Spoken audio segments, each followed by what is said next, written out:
एक नगर में एक राजा रहता था। वो बहुत ही दयालु था, धर्म कर्म में यकीन करने वाला था।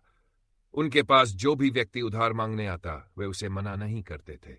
राजा ने यह काम अपने एक विश्वासी मंत्री को दिया था। जो भी व्यक्ति उधार मांगने आता, मंत्री उससे एक ही सवाल पूछता था, भाई तुम उधार कब लौटाओगे, इस जन्म में या फिर अगले जन्म में?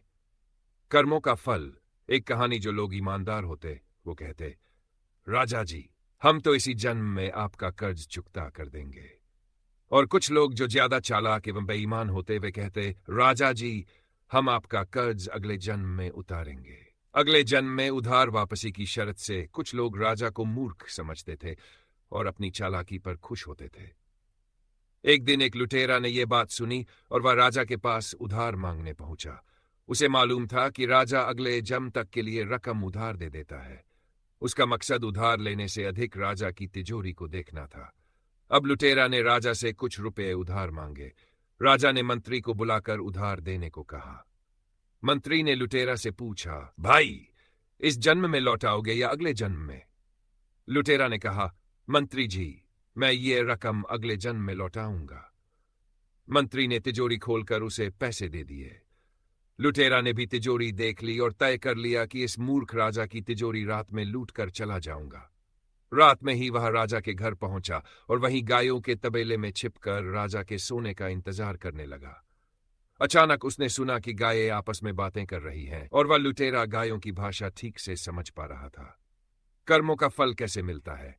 प्रेरक कहानी। एक गाय ने दूसरी से पूछा, तुम तो आज ही आई हो ना? हाँ हो।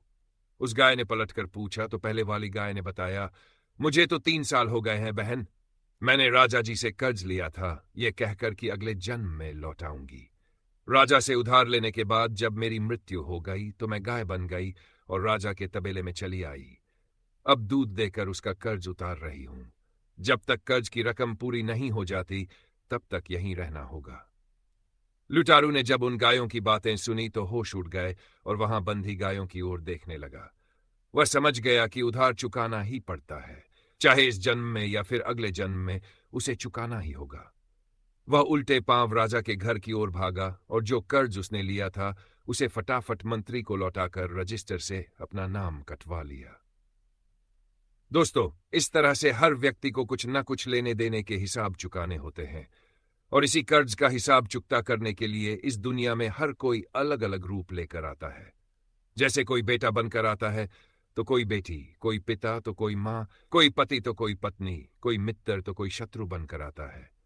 चाहे दुख हो या सुख, हिसाब तो सबको देने ही होते हैं।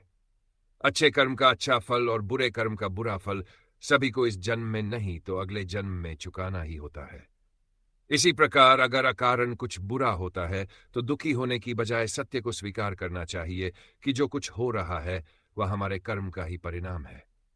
कर्मफल से कोई नहीं बच सकता। यह अटल विधान है। आप जहां भी जाते हैं, जो कुछ भी करते हैं, आपके कर्म ही आपको शांतिपूर्वक देख रहे होते हैं। किसी न किसी दिन आपको आपके कर्म का फल पृथ्वी पर वहन करना ही होता है।